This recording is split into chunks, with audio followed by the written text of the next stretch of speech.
Ethan Tapper, the Chittenden County Forester. I'm out here on a beautiful snowy day at the Andrews Community Forest to give you an update on our progress. We are making progress. We had good frozen ground, then a warm-up with some rain, and then some wet snow, and then some more snow sort of insulating the soil.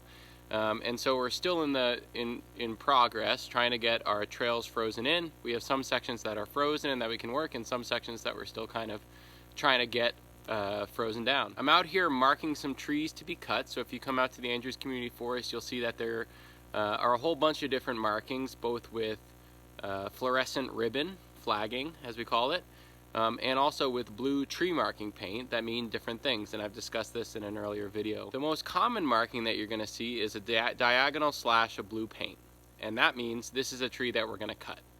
So while most foresters love trees, and that's the reason why we are foresters, a lot of us are also excited about ways that we can manipulate the forest to make it healthier. So we think of this as an art and a science, and we call it silviculture. So silviculture is defined as the art and the science of tending the forested stand.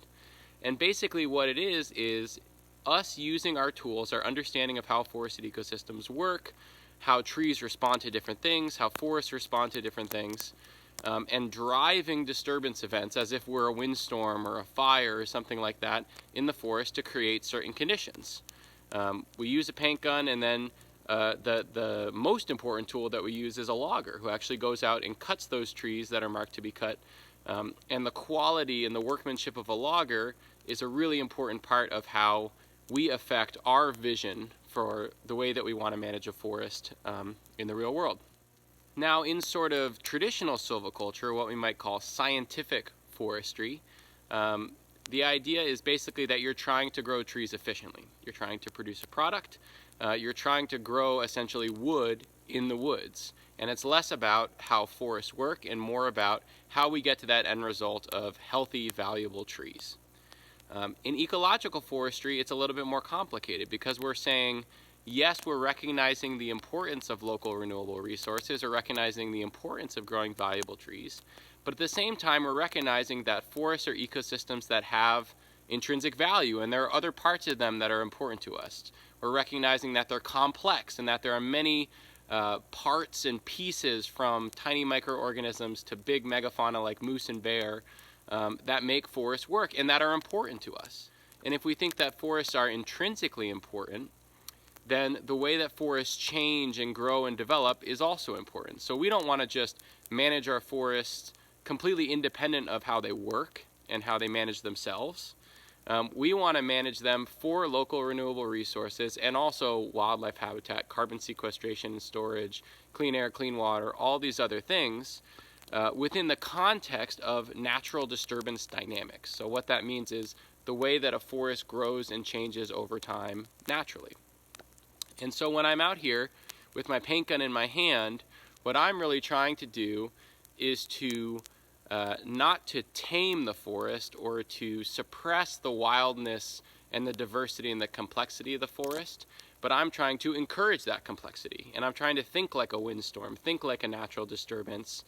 And it's really interesting, sort of the art part of it. The science part of it is obviously using the amazing resources developed by our forest scientists that are the foundation of everything that we do to understand how forests work, all the interconnected parts of them, and how trees respond to different things.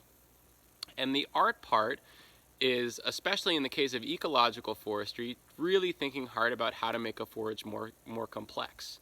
So as I'm walking through the woods and I'm marking trees to be cut, if I see one tree of a certain species that I haven't seen all day, I'll encourage that because that's an element of diversity. That's a tree that's providing different habitat and different ecological qualities to the forest that no other tree species is providing there.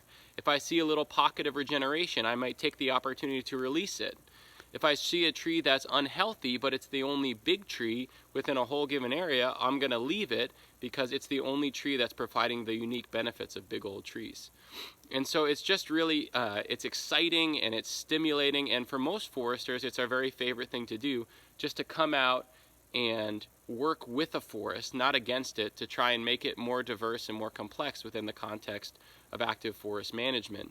And it's pretty amazing. You go out there and you put this paint on trees, and and you get to see the forest change in real time.